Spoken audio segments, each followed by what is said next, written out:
This presentation is compiled for teachers who are currently working in the field of special education. Namely, this is to be a succinct resource and a starting point about how to work with students who are deaf and hard of hearing and exhibit signs of oppositional defiant disorder, or ODD. At the end of this presentation, you will be able to understand the impact of being deaf to a child's education. You will be able to understand the impact of having oppositional defiant disorder and a child's education. Also, you will learn some strategies for working with these unique students. Before addressing deaf students exhibiting signs of oppositional defiant disorder, we will investigate trends in education amongst deaf students, then students with oppositional defiant disorder alone.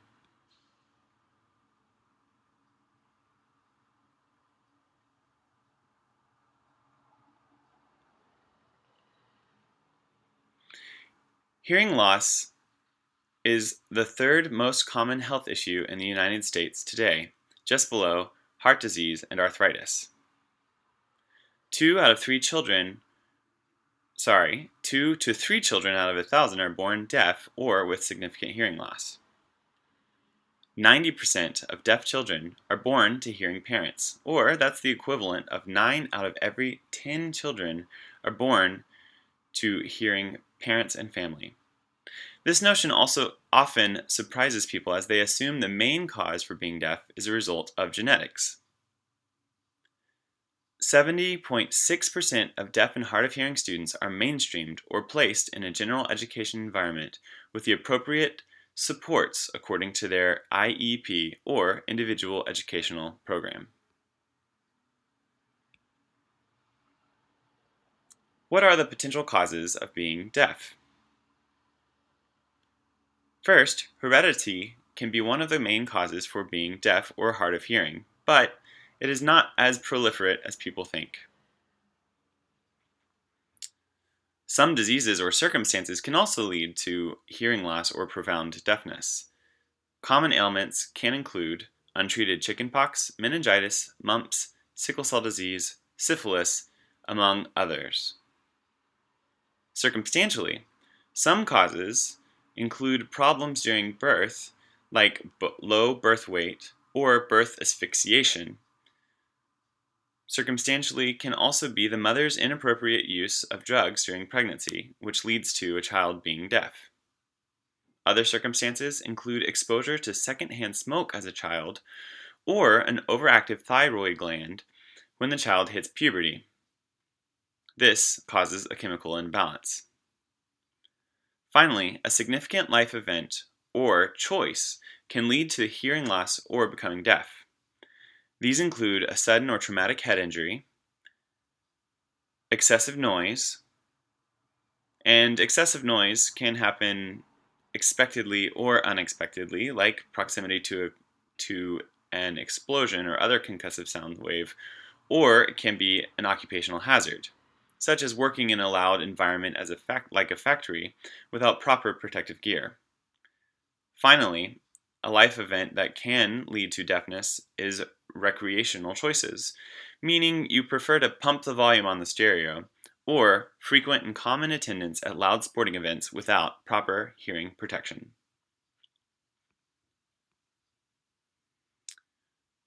From a teacher's perspective, the following ways are how a deaf and hard of hearing student's education is impacted.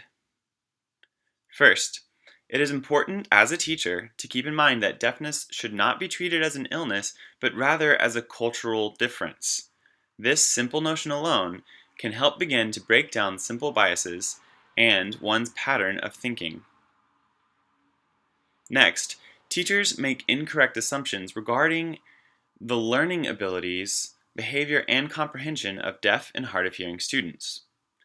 According to Agro, one assumption is that teachers think that hearing aids are a fix-all. Hearing aids amplify sound input, but they do not make spoken utterances more intelligible for students lacking specific ranges in their hearing.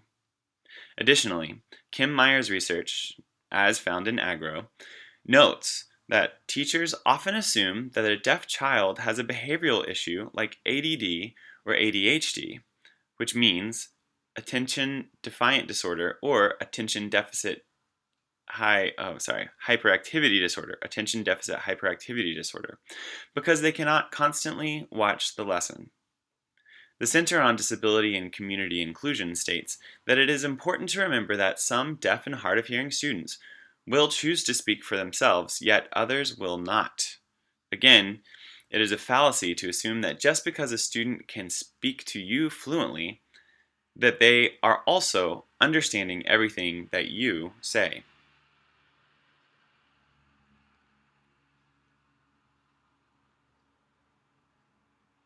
Time and again, deaf and hard of hearing people have proven to be just as capable intellectually as their hearing peers. If so, why is it then that many deaf and hard of hearing children struggle in public school? The biggest reason is just a lack of understanding. It is imperative for teachers to properly adapt and supplement their lessons in order to provide equitable access to deaf students. This often means working with an educational interpreter. Unlike teachers who monitor multiple children simultaneously, the speech language pathologist or other support specialists who have a limited number of minutes with a student per week, an educational interpreter is present for the majority of a child's time at school. This provides the interpreter with unique insight into the development of that specific child. Properly trained educational interpreters understand the gravity of their jobs. They understand the responsibility of being a language model for many deaf and hard of hearing children. As such, educational interpreters provide the foundations for how a child will develop their linguistic interactions with the world, as well as their social and emotional development. With this in mind, the general education teacher should allow time after their sentences and between their thoughts to allow the interpreter to convey their message. In addition to working with interpreters, remember that students are individuals. Small teaching habits may need to be changed. This may be hard for experienced teachers who are set in their ways. When reviewing or preparing a lesson plan, this may mean adding more visual aids, including keywords, important imagery, systems diagrams, and the like. It can also be as simple as having a change in where you stand. Instead of writing on the board as you speak, and this means turning your back to the student, have all of your notes pre-written before the day's lesson. Then, stand in one place facing forward and speaking in a moderate, consistent manner. Students are individuals. No one student is going to learn like their peer. This applies to both hearing and deaf students alike. It's also important to include closed captioning when possible. With the proliferation of technology in the classroom, multimedia is becoming more prevalent. Use materials that are closed captioned, or ask your educational system to caption videos for you. When using computer programs, check the settings to see if the subtitles are an option that you can employ. Also, provide notes for your deaf students. In this way, they may be completely attentive to the lesson and the interpreter as the lesson occurs instead of needing to focus on recording notes. Then, they can use these notes to review the information when approaching their daily homework. This, of course, can only apply to the higher grades or the students who are comfortable reading and having a strong foundation in English. According to the Center of Disability and Community Involvement, providing copies of one's notes has been shown not only to benefit deaf and hard of hearing students, but also to benefit the hearing students as well. So, as a teacher, including your notes for the deaf student as well as your hearing student may improve the effectiveness of your lesson in general.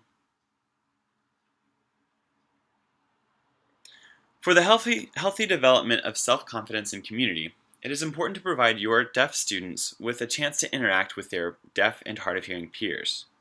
Exposing children to members of the deaf community can be so powerful in a way that it can reassure the children that they are not alone and that their hearing loss does not isolate them from others. Sometimes, Just associating with other deaf people is the greatest therapy and healer of all.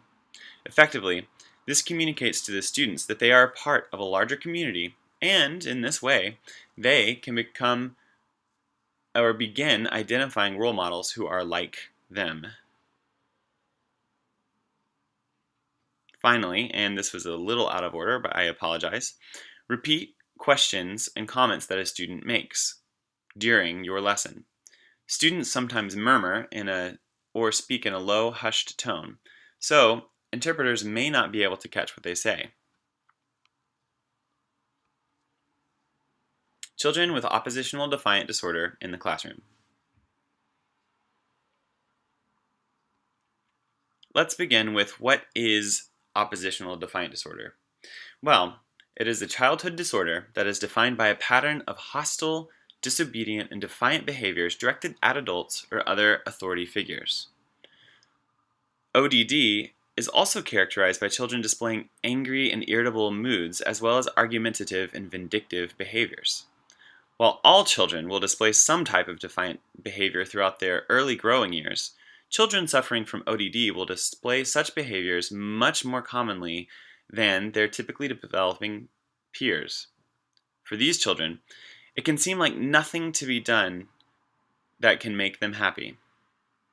These children will not only do things to purposefully cause conflict or annoy the people around them, but they will oftentimes place the blame on others as well.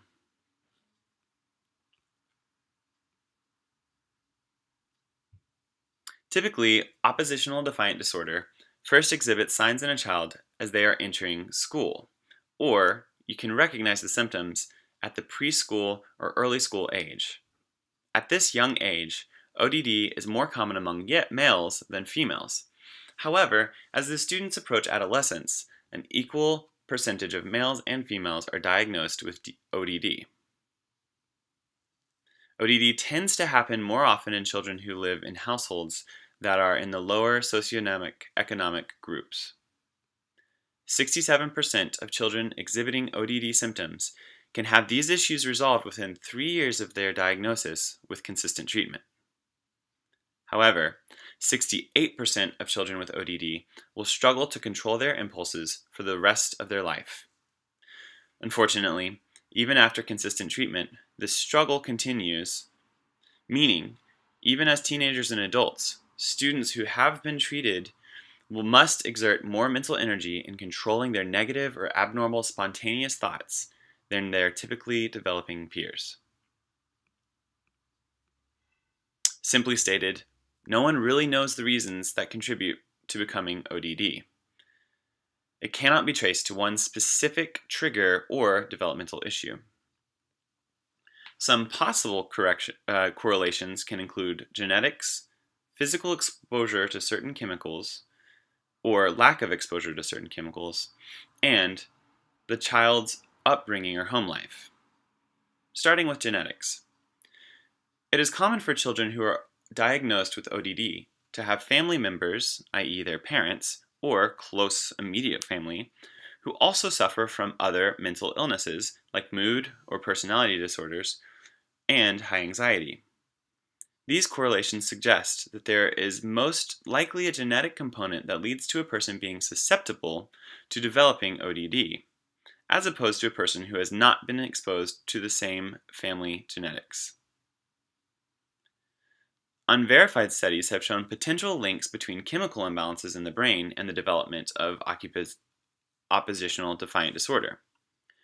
Abnormally high or low levels of neurotransmitters have been found in the brains of children with ODD.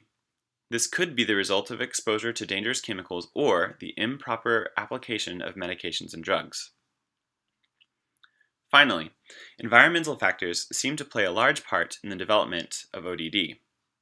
Students with oppositional defiant disorder are typically from a chaotic home life where violent, aggressive arguments and inconsistency in childcare are frequently found. Overall, general discord is found in their home environment. One frequently observed factor contributing to ODD is neglect and abuse. This neglect and abuse can come from a family or a peer, over a period of time. Students with ODD have an underdeveloped consciousness and poor relationship skills. They display a great deal of aggression. These actions with the children can seriously interfere with their functioning at home and at school, impacting their ability to learn or being receptive to new ideas. ODD students may purposefully annoy others, or they may blame others for causing them to act or respond in a specific way. This generally means that there is less time in the educational environment due to them being out on behavioral punishment, meaning these children who are being punished or removed from the classroom are spending less time receiving direct instruction from their teachers. Due to a mistrust of adults' authority figures, students with ODD can have trouble working in groups. Peer group projects, however, and specifically tailored peer group therapy, help children with ODD develop social and interpersonal skills and relationships. When dealing with a child with oppositional defiant disorder, it is important to remember that their behavior management techniques that work well with other students may be ineffective with him or her. The child will frequently misbehave and annoy adults to elicit a reaction. It is important to have clear expectations and firm rules and boundaries. State your directions and agenda in a simple, straightforward language. Be as clear, immediate, and consistent as possible. Post your classroom rules and a daily schedule so that the child knows what they can expect. Also be aware that any changes in your schedule may be upsetting to these students. Similarly, be sure to clearly communicate the expectations, as we've previously stated, in addition to the consequences of breaking these expectations. If the expectation is broken, follow through with the explained and expected consequence. Work hard to establish trust with your student by being fair and consistent. Believe in the child's ability to manage their behavior in an appropriate way. Meaning, if you have an expectation of your typically developing students, hold that same expectation from your students with ODD. Give them a chance to succeed, but don't assume the worst. Find opportunities to work directly with your student. This one-on-one contact can help engender trust between the two of you. Meet privately with your student and talk about specific concerns. But first establish that you will be talking to each other respectfully. Be calm as you discuss their actions. You should say things like, "Tell me what you think the problem is and why it keeps you from being successful at school." Then, listen to the child without interrupting. Afterward, decide together on a behavior plan that can be copied and shared with the student in a printed form. This allows them to hold those clear expectations. When possible, use positive reinforcement as frequently as you can.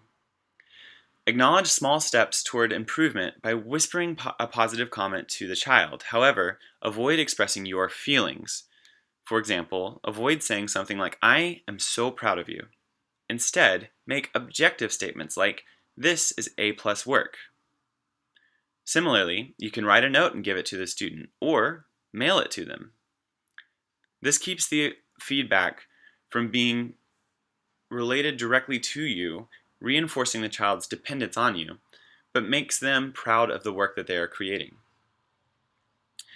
Devise a way to show the child that he is making progress. This could be through a sticker or a reward system, but honestly discuss the new benchmarks that they are making.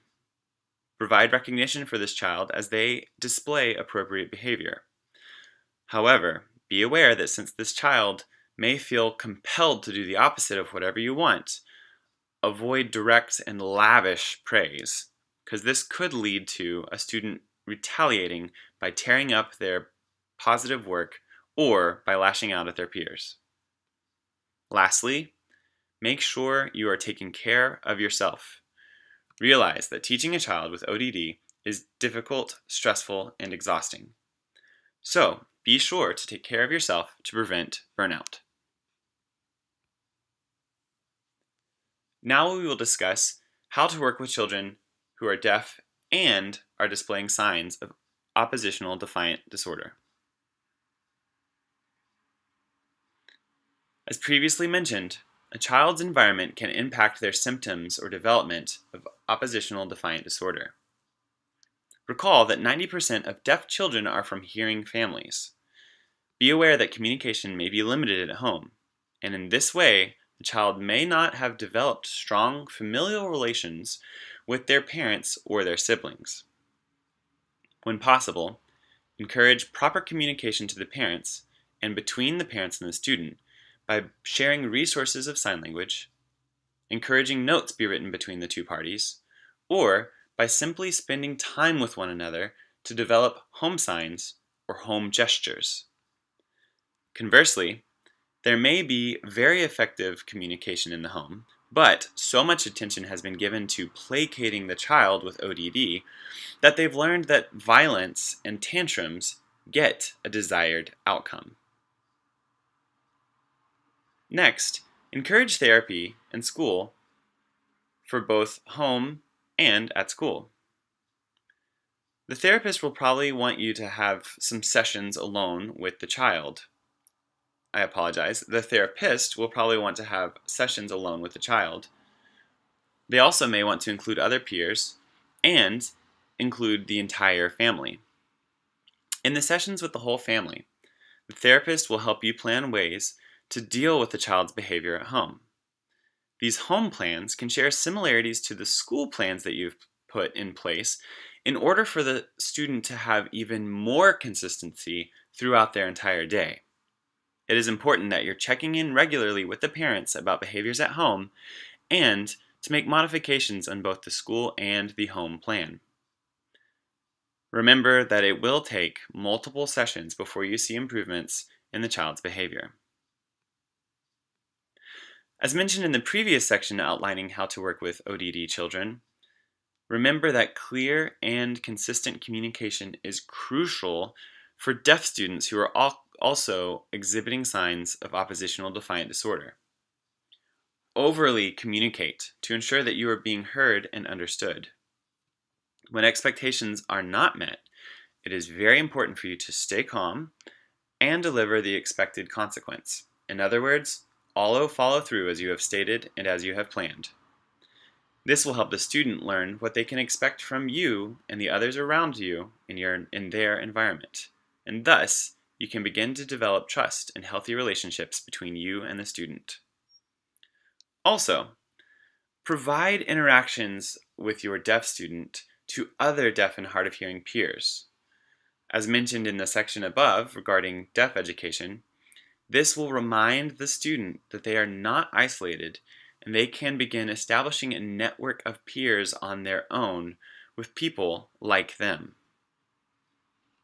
Finally, find ways to help this child become successful at something, at anything. Working together can again instill this positive relationship, and it will allow you to praise when possible. Praise for good behavior will eventually lead to fewer tantrums or intentionally sabotaging interactions between themselves and their peers. Also, providing positive feedback and praise leads to better self-control of their irrational impulses, which they can carry on through their teenage and adult years. The major take-home out of this PowerPoint: each student is unique. Find what works for you as well as for them and continue those patterns and trends. Remember, be clear, calm, and consistent.